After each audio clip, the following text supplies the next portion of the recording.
नमस्कार दोस्तों, स्वागत है आपका। आज की कहानी का शीर्षक है सेठ जी की परीक्षा। बनारस में एक बड़े धनवान सेठ रहते थे। वह विष्णु भगवान के परम भक्त थे और हमेशा सच बोला करते थे।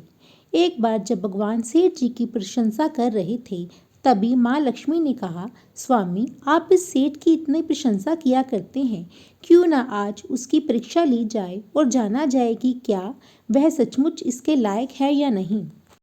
भगवान बोले, ठीक है, अभी सेठ गहरी निद्रा में है। आप उसके स्वप्न में जाएं और उसकी परीक्षा लें। अगले ही क्षण सेठ जी को एक स्वप्न आया। स्वप्न में धन की देवी लक्ष्मी उनके सामने आई और बोली, हे मनुष्य, मैं धन की दात्री लक्ष्मी हूँ। सेठ जी को अपनी आंखों पर यकीन नहीं हुआ और वो बोले, हे माता, आपने साक्षात अपने दर्शन देकर मेरा जीवन धन्य कर दिया है। बताइए, मैं आपकी क्या सेवा कर सकता हूँ। कुछ नहीं, मैं तो बस इतना बताने आई हूँ कि मेरा स्वभाव चंचल है और वर्षों से तुम्हारे भवन में निवास करते करते मैं अब उब चुकी हूँ और यहाँ से जा रही हूँ। सेठ जी बोले, मेरा आपसे निवेदन है कि आप यहीं रहें, किंतु अगर आपको यहाँ अच्छा नहीं लग रहा है तो मैं भला आपको कैसे रोक सकता हूँ। आप अपनी इच्छा अनुसार जहाँ चाहे जा सकती हैं। और माँ लक्ष्मी उसके घर से चली गई। थोड़ी देर बाद वे रूप बदलकर पुनः सेठ के स्वप्न में यश के रूप में आई और बोली, सेठ, मुझे पहचान रहे हो। सेठ बोला, नहीं महोदय, आपको नहीं पहचाना। यश ने कहा, मैं यश हूँ। मैं ही तेरी कीर्ति और प्रसिद्धि का कारण हूँ, लेकिन अब मैं तुम्हारे साथ नहीं रहना चाहता, क्योंकि माँ लक्ष्मी यहाँ से चली गई हैं, अतः मेरा भी यहाँ कोई काम नहीं। सेठ ने कहा, ठीक है, यदि आप भी जाना चाहते हैं तो वही सही। सेठ जी अभी भी स्वप्न में ही थे और उन्होंने देखा कि अब वह दरिद्र हो गए हैं और धीरे धीरे उनके सारे रिश्तेदार व मित्र भी उनसे दूर हो गए हैं। यहाँ तक कि जो लोग उनका गुणगान किया करते थे, वो भी अब बुराई करने लगे हैं। कुछ और समय बीतने पर माँ लक्ष्मी धर्म का रूप धारण कर पुनः सेठ के स्वप्न में आई और बोली, मैं धर्म हूँ। माँ लक्ष्मी और यश के जाने के बाद मैं भी इस दरिद्रता में तुम्हारा साथ नहीं दे सकता। मैं जा रहा हूँ। जैसी आपकी इच्छा, सेठ ने उत्तर दिया और धर्म भी वहाँ से चला गया। कुछ और समय बीत जाने पर माँ लक्ष्मी सत्य के रूप में स्वप्न में प्रकट हुई और बोली, मैं सत्य हूँ। लक्ष्मी, यश और धर्म के जाने के बाद अब मैं भी यहाँ से जाना चाहता हूँ।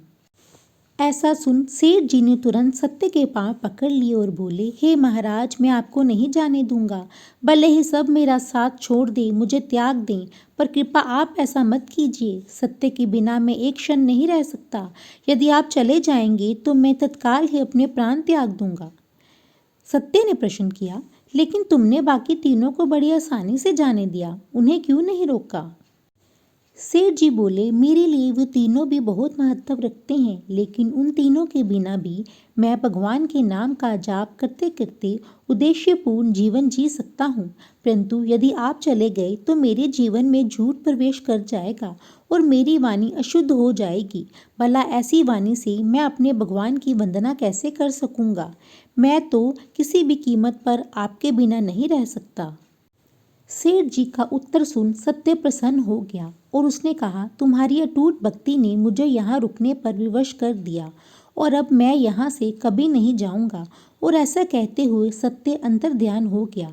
सेठ जी अभी भी निद्रा में थे।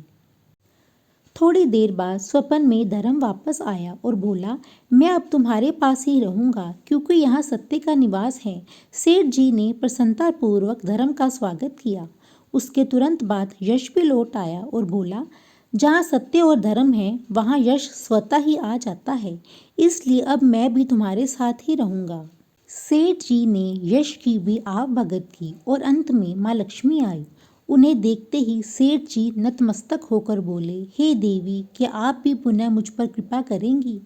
अवश्य, जहाँ सत्य, धर्म और यश हो वहाँ मेरा वास निश्चित है, माँ लक्ष्मी ने उत्तर दिया।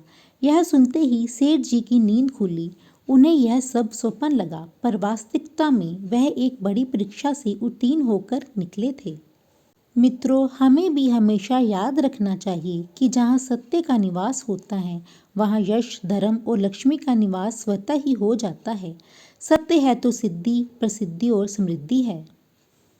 अगर आज की वीडियो अच्छी लगी हो तो वीडियो को लाइक कर दें, शेयर कर दें और चैनल को सब्सक्राइब कर दें। वीडियो को नोटिफिकेशन पाने के लिए घंटी का बटन दबा दें। मिलते हैं अगली वीडियो में किसी और कहानी के साथ। धन्यवाद।